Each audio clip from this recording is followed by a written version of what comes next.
бүгінгі Аллах Тағаланың байтуласына мойнымызға міндет еткен амалды орындаймыз деп басып келген қадамдарыңыз Алла сауапқа жазған болсын.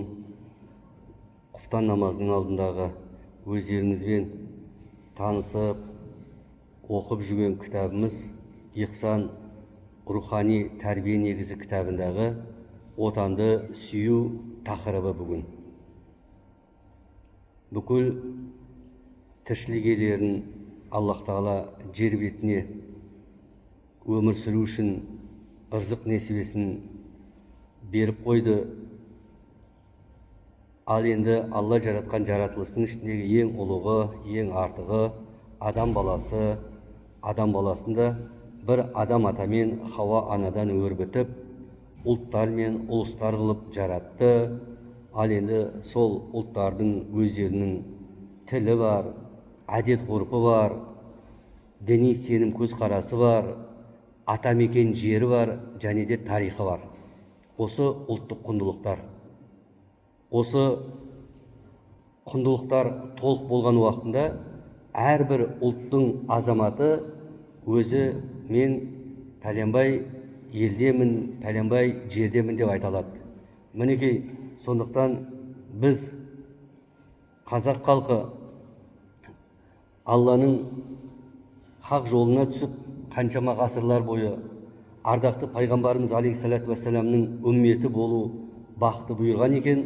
Ардақты пайғамбарымыз алейхиссалату вассалам осы отанды қорғау жөнінде екі көз ақыретте тозақта күймейді. Алладан қорқып оңашада жылаған көз, және де Алла жолында елін күзеткен көз деп. Мінекей, ата-бабаларымыз қасыққаны қалғанынша осындай ұшса құстың қанаты талатын, шапса тұлпардың тұяғы тозатын жерді біздерге аманаттап беріп кетті. Сондықтан Қазыбек би бабамыз біз қазақ деген мал баққан елміз, ешкімге соқтықпай жай жатқан елміз, елімізден құт береке қашпасын деп, жеріміздің шетін жау баспасын деп, найзасының ұшына жылқының қылын таққан елміз. Дұшпан басынбаған еліміз, басымыздан сөзді асырмаған еліміз, достығымызды сақтай білген еліміз, дәм тұзын ақтай білген еліміз деген. Бұл енді сол жоңғардың қолында қалған, өзіміздің қыздарымыз күң болып, ұлдарымыз құл болама деп барған уақытында жаңағы жоңғардың қанына айтқан даты болған еді. Мінекей, сондай ата-бабаларымыз ұлан ғайыр жерді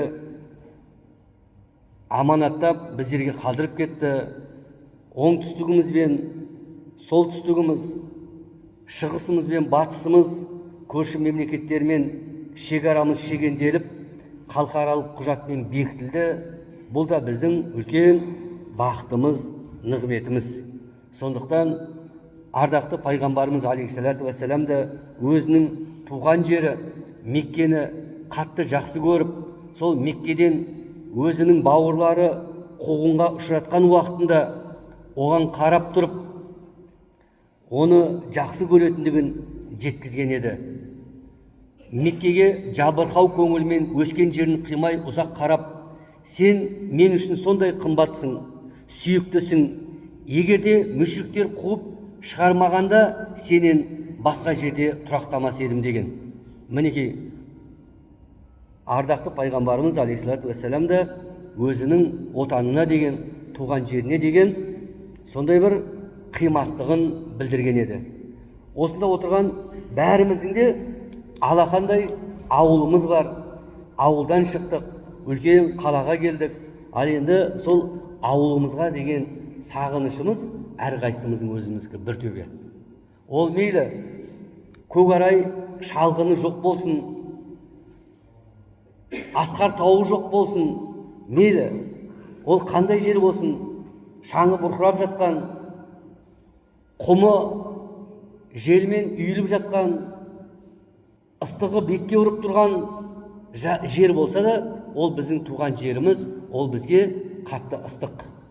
Ал енді біздің бәріміздің ортақ үйіміз, ортақ шаңырағымыз бұл міне Қазақстан Республикасы, елі, қаншама ұлттар мен ұлыстар тұрамыз. Аллах Тағала ынтымағымызды берсін, ауызбіршілігімізді берсін. Құлшылық ғибадатымызды емін еркін жасап жатырмыз. Ешкім бізге кедергі жасамайды. Бұл үлкен нығмет. Осындай нығметіміздің қадір қасиетіне жетіп, Аллах Тағала берген ұрпағымыздың қуанышын, жақсылығын көруді Алла баршаңызға нәсіп еткен болсын.